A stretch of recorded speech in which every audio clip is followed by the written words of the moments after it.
Salut les amis, j'espère que vous allez bien. Je suis réveillé depuis 6 heures du matin aujourd'hui. Il est actuellement 8h48 à Dubaï.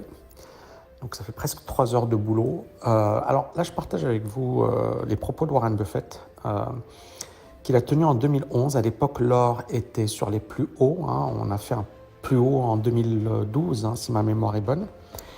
Et je me souviens qu'à l'époque, tout le monde parlait de la fin du monde. Et d'ailleurs, Bitcoin est apparu également au même moment. Et c'est intéressant parce que dans ces moments précis, en fait, beaucoup de gens ont peur. Alors, il y a première protection, c'est les obligations, c'est la dette. Et Warren Buffett le dit, mais moi aussi j'en parle beaucoup dans la formation. Les obligations peuvent te détruire économiquement et financièrement parce qu'elles ne permettent pas de combattre l'inflation, premièrement. Deuxièmement, même un pays comme les États-Unis a connu une baisse. Le dollar a perdu 86% de sa valeur et donc s'est effondré. Maintenant, la deuxième catégorie, c'est les gens qui considèrent que, par exemple, le dollar va s'effondrer ou l'euro va s'effondrer, ils vont s'orienter vers l'or. Aujourd'hui, vous savez, le même discours a été utilisé pour les cryptos, notamment le Bitcoin. Et donc, à chaque fois que les gens ont peur, ils vont se dire « Ah, j'ai peur, il me faut une protection. La protection, c'est le Bitcoin. Ou la protection, c'est les obligations. » Comme aujourd'hui, on a de moins en moins confiance dans les États, l'alternative, notamment en 2021, ça a été les crypto-monnaies. Et Warren Buffett, il dit, OK, voilà, il y a 3 catégories d'investissement. La première catégorie d'investissement, c'est les obligations, d'accord? C'est tu investis parce que tu as un taux d'intérêt fixe. La deuxième catégorie, c'est des actifs stériles, comme ils les appellent, l'or, les tulipes, etc. À chaque fois, en fait, ces actifs ne produisent rien, mais les gens investissent sur ces actifs parce qu'ils ont peur et ils se disent, ça va me protéger. Vous savez, je suis beaucoup contacté pour faire la promotion des vendeurs d'or, d'entreprises qui vendent de l'or, etc. Je ne l'ai jamais fait. Et beaucoup de mes étudiants m'ont dit, Tammy, il faudra acheter de l'or physique. J'en ai pas. Je ne sais pas si j'en aurai, je m'en fiche. Pourquoi? Parce que justement, ça repose sur la peur.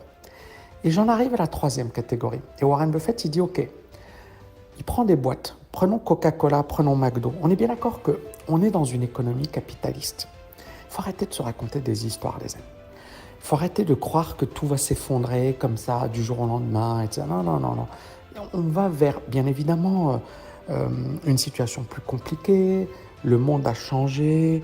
La compétition devient plus rude. On aura peut-être du chômage. OK, très bien. Mais ça ne va pas se faire comme ça du jour au lendemain. Et il y aura toujours des business qui vont gagner de l'argent. D'accord ? Coca-Cola existe toujours, McDo existe toujours, Gillette existe toujours.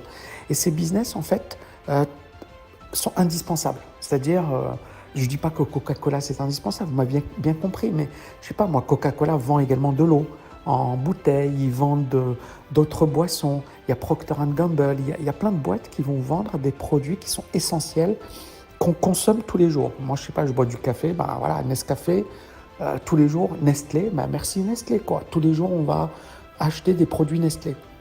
Et donc, ce que l'on appelle les actifs productifs. Donc, je récapitule.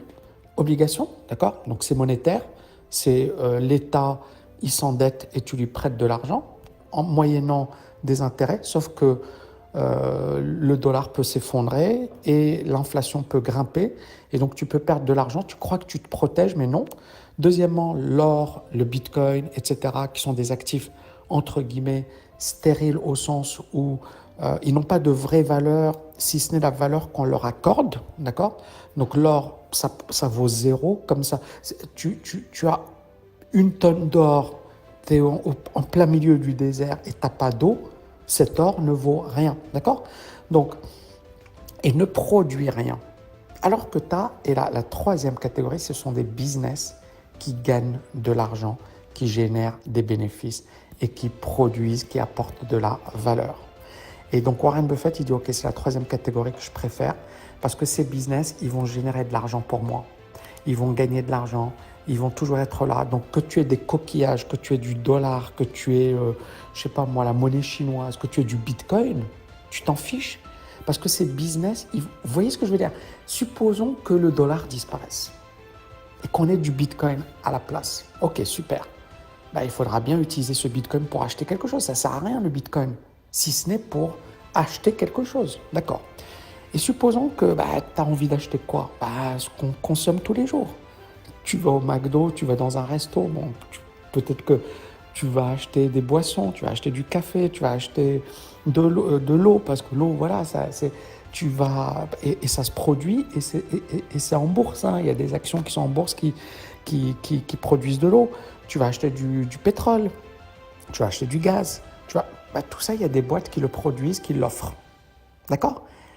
Et donc, que ce soit le Bitcoin, que ce soit le dollar, que ce soit n'importe quelle autre monnaie, tu vas utiliser cet argent pour acheter des produits. Et qui offre ces produits? Ce sont des entreprises. Et donc, si l'inflation grimpe, ces entreprises, elles vont répercuter l'inflation sur le prix de vente de leurs produits. Si par exemple l'inflation elle est de 30%, vous croyez que Coca-Cola, ils vont dire « Oh, super, on ne va pas augmenter les prix ». Bien sûr, ils vont les augmenter. Donc quand tu investis sur Coca-Cola par exemple, je donne juste cet exemple par hasard, clairement tu te protèges contre l'inflation, mais tu bénéficies également de la croissance à long terme. Et c'est là où, encore une fois, beaucoup de gens ne comprennent pas c'est quoi l'investissement. Le pire risque à prendre, c'est d'investir dans l'or ou dans des obligations ou dans des cryptos en se disant c'est comme ça que je vais me protéger. En fait, tu ne te protèges pas. C'est juste, tu tombes dans le piège de la peur. Parce que finalement, quel a été le discours dominant, le narratif, comme on dit, sur le Bitcoin? Ça a été le dollar ne vaut plus rien, le dollar est mort, les États sont foutus, il faut acheter du Bitcoin. Ouais, super, d'accord? C'était ça le... Et puis ensuite, comme on a vu que... Parce qu'à un certain moment, c'était quoi le narratif? C'était de dire, ah, le Bitcoin va remplacer les monnaies. Super. Ensuite, quand on a vu que c'était trop volatile, on a compris que ça n'allait pas remplacer les monnaies. Deuxième narratif, ah, le Bitcoin, c'est de l'or numérique. Ok, super. Et là, le Bitcoin s'effondre. Ah, le Bitcoin, DCA, long terme, blablabli, blablabla. Et en attendant, regardez Coca-Cola, regardez McDo, ça explose. Pourquoi? Pourquoi ça explose? Alors qu'on est en inflation, alors que les bourses ont baissé, etc. Parce que ces valeurs sont des valeurs défensives. Si vous avez compris ça, vous avez compris beaucoup de choses. Magnifique journée les amis. Ciao.